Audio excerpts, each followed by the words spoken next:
Kahapon, sinabi ni Justice Undersecretary Francisco Baraan na malamafia ang kultura sa loob ng New Bilibid Prison.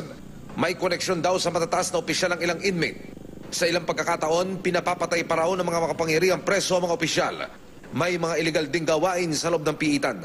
Bagay na pinatotokanan ng isang empleyado sa Bureau of Corrections. Hiniling niya sa aming itago ang kanyang pagkakakilanlan para na rin daw sa seguridad niya.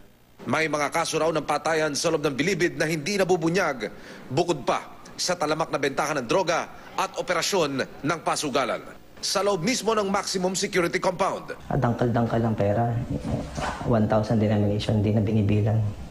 Araw-araw po ba ito? Gabi-gabi? Depende kung may timbre. Aha. Pero hindi naman nuhuli kasi bayad din yung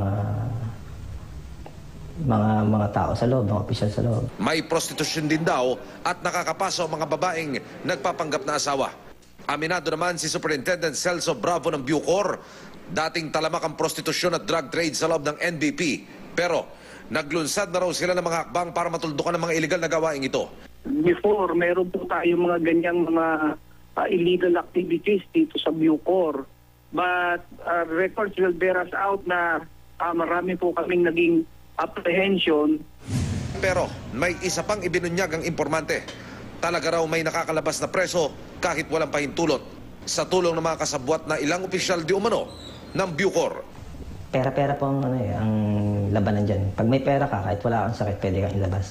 Pero yung mga kawawang inmates doon na dapat ilabas, na malulubay yung mga sakit, at doon na mismo namamatay sa NBP Hospital, hindi mailabas dahil walang pera. Sa kuha ng CCTV ng ospital, makikitang malayang nadadalaw sa ospital ang convicted drug lord na si Ricardo Camata at isa sa mga bumisita, si Krista Miller. Emosyonal si Miller habang nililinaw ang dahilan ng kanyang pagdalaw kay Camata.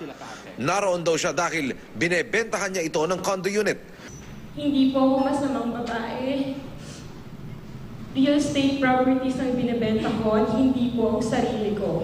Nakilala raw niya si Camata noong magsagala siya sa Santa Cruzan sa loob ng Bilibid noong May 2. Inalok daw niya ito ng condo unit noon kaya binalikan siya ni Krista kasama ang kanyang talent coordinator. Base sa kuha ng CCTV, isang oras na natili sa loob ng hospital room ni Camata si Miller. Siyempre, hindi naman po madali ang pag-invest pera yan. So, kailangan talaga mahabang pag-uusap yan na sinasabi nila sa 10 minutes na naiwan kaming dalawa. May nurse po na pumapasok. Handa naman daw makipagtulungan si Miller kung ipatatawag siya para sa investigasyon sa sinasabing VIP treatment sa high-profile inmates. Emil Sumangil, GMA News.